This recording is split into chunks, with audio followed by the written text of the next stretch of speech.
नमस्कार दोस्तों, स्वागत है आपका मेरे चैनल पे। दोस्तों, जर्मनी ने पाकिस्तान को एक झटका दिया है, स्पेशली सबमरीन के निर्माण को लेकर। ये क्या घटना है, इसी के बारे में आज बात करेंगे। चलिए दोस्तों शुरू करते हैं। तो दोस्तों, एक्चुअल में पाकिस्तान जर्मनी की एक कंपनी से एयर इंडिपेंडेंट प्रोपल्शन सिस्टम चाहता था, ताकि उसकी डीजल इलेक्ट्रिक सबमरीन लंबे समय तक पानी के अंदर रह सके और दुश्मन की पकड़ में न आए। लेकिन इसके लिए एक जर्मन का सिक्योरिटी पैनल बैठा, जिसे हेड कर रही थी जर्मनी की चांसलर एंजेला मार्कल। जैसे कि हमारे प्रधानमंत्री हैं, वैसे जर्मनी की हेड ऑफ स्टेट है एंजेला मार्कल। और इसी कमेटी ने डिसीजन लिया कि पाकिस्तान को ये नहीं सप्लाई की जाएंगी। और जर्मन फेडरल सिक्योरिटी काउंसिल ने अपना डिसीजन फिर पाकिस्तान एम्बेसी को भेज दिया कि हम आपको इस तरह का कोई भी सिस्टम सप्लाई नहीं करने वाले। और दोस्तों, इस प्लान के तहत पाकिस्तान न केवल अपनी पुरानी अगोस्ता सबमरीन के अंदर इस सिस्टम को लगाना चाहता था, बल्कि जो युआन क्लास की सबमरीन वह लोकली बना रहा है चाइना से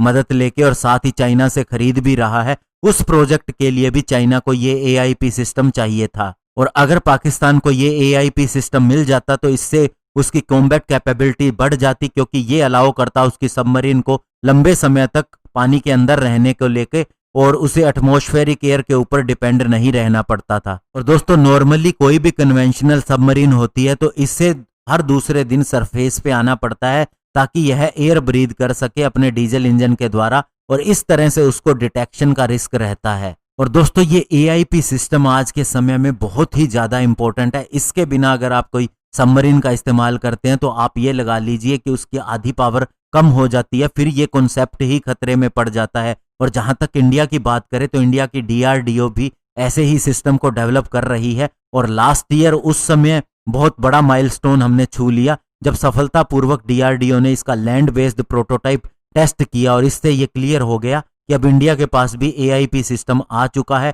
केवल कुछ ही उसके ऊपर काम बाकी है। और दोस्तों, जो हमारे सेंट्रल गवर्नमेंट के व्यक्ति बैठे हैं, जो पाकिस्तान के ऊपर निगाह रखते हैं, उनका कहना है कि इस बात के लिए श्रेय दिया जाना चाहिए पाकिस्तान की टेरर फैक्ट्री को। जिस तरह से वह टेररिज्म फैलाता है तो जर्मनी को इसका पता है। और दोस्तों, 2017 के अंदर मई मंथ के अंदर काबुल के अंदर जर्मन एम्बेसी के पास एक अटैक हुआ था। इससे पूरा सेंट्रल एरिया तबाह हो गया था काबुल के नजदीक, जहां पर जर्मन एम्बेसी थी। और इस बॉम्बिंग के पीछे हक्कानी नेटवर्क का नाम आया था।